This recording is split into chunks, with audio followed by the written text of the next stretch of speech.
د مور او ماشوم روغتیا ته ښه راغلاست. نن مور خبرې کو ستاسو د نوي زیږیدلي ماشوم د لومړیو اخچوي ساعتونو په اړه. دا لومړي ساعتونه لږ سخت ښکاري سي خو سمه پوهه سره ټول اسانه کیږي. د زیږون وروسته سمدلاسه ماشوم د مور په سینه کې خودل کیږي. دې ته د پوستکي سره پوستکي اړیکه وایي. دا ډیره مهمه ده.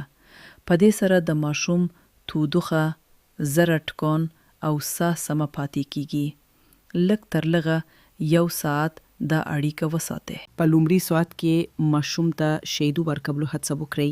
اندیشنه مه کوئ که لومړي ځل ونه شي، ماشومانو ته لږ وخت اړتیا وي. لومړي شیدو چې کولسټرم ورته وایي تینګ او سرو رنګوي. پکې انټي باډیز وي چې د ماشوم مدافعات جوړوي. د زیږون 1 او 15 دقیقې وروسته د ماشوم APGAR سکور اخیستل کیږي. پکې د زره تکان، ساه، عضلات، غبرګون او د پوستکي رنګ کتل کیږي او یا پورته نورمال دی. وزن، اوږدوالي او د سر غټوالي هم اندازه کیږي. په لومړي ساعت کې د وټامین کې پیچکاري لګول کیږي. دا یو نادر خو جدي د وینې بهیدو ناروغي مخه نیسي.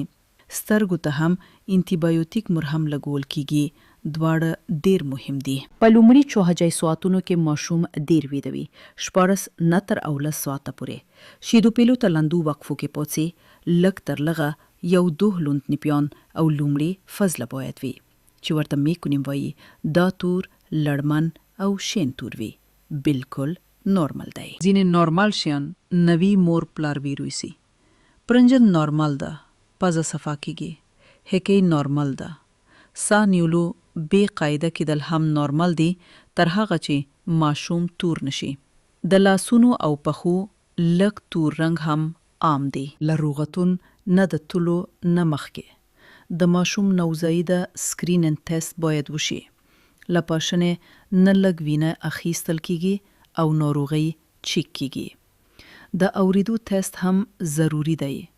دواړه حتما وکړئ. یاد ساتئ لومړي 24 ساعتونه د تړاو، شیدو او څارنې دي.